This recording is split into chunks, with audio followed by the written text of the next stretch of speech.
Just be yourself.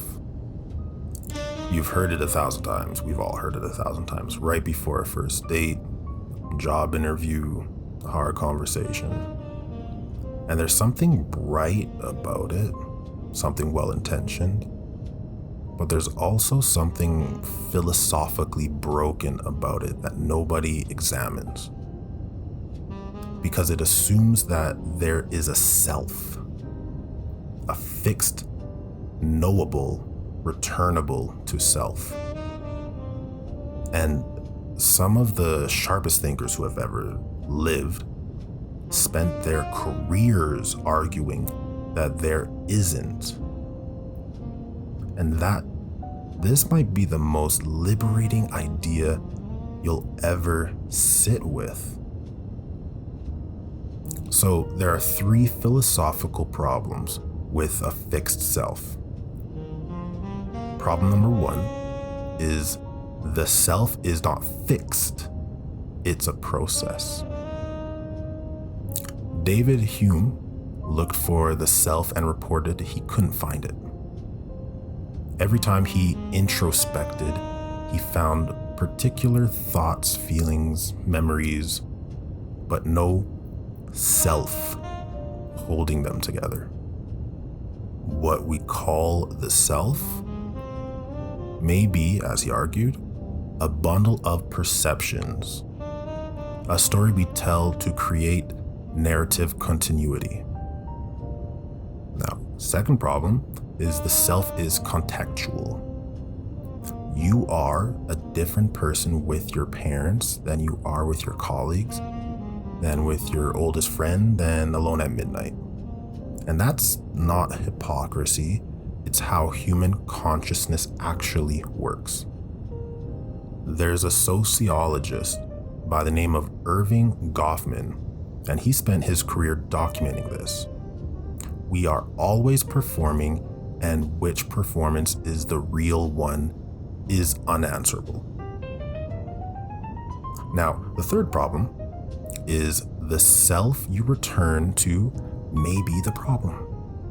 Sartre's observation that we're condemned to be free means that there is no essential self to fall back on. Every moment is a choice about who to be. Telling someone to be themselves when they're in crisis often means return to the self that created this crisis. That's not advice, that's a trap. The advice is particularly harmful to people who grew up in the environment where being themselves was punished.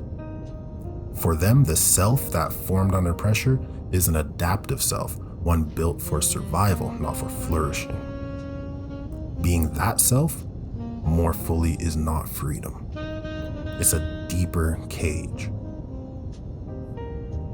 Become who you are. And note the verb. Not return to, not reveal, become. The self is not a discovery. It's a creation. It's built through choices, suffering, and conscious intention over time.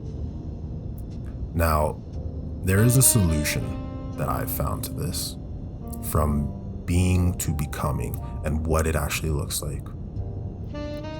The existentialist reframe says instead of asking, "Who am I?" which implies a fixed answer, ask, "Who am I becoming? And is that who I want to be?" These questions are answerable. They're also generative. They point forward instead of backward. Sartre's concept of bad faith is used here as well. We fall into bad faith when we pretend we have no choice. When we say, "I'm just like this," or "that's just how I am." Bad faith is a form of self-deception that trades freedom for the comfort of feeling determined. Recognizing it is the first step out of there.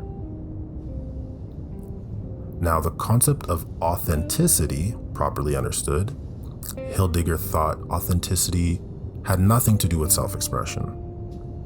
It was about owning your existence, acknowledging that you are the author of your choices, including the choices to let others choose for you. Authenticity is not revealing your true self.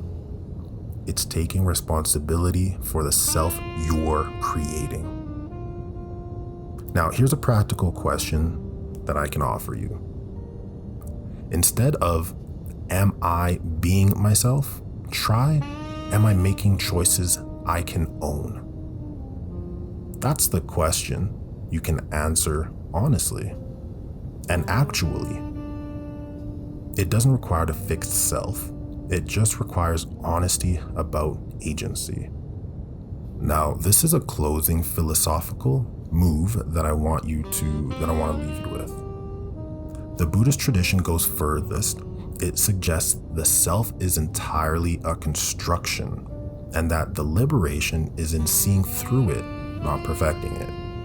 You don't need to find yourself. You need to become comfortable with the fluidity that was always there. When I was writing, researching, and putting all of this down, here's what I kept returning to. The advice, just be yourself, is trying to say something true, that you don't have to perform, that you don't have to contort yourself for approval. But the philosophy underneath it is incomplete, because the self isn't a place you go back to, it's a direction you move in. And the most alive people I've read about or encountered aren't the ones who found themselves. They're the ones who kept building, kept questioning, kept choosing, even when it was uncomfortable.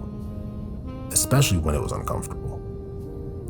If these conversations are landing for you, if you're finding language here for things you've been carrying without words, stay with this channel. There's a lot more to explore together, and we're just getting started.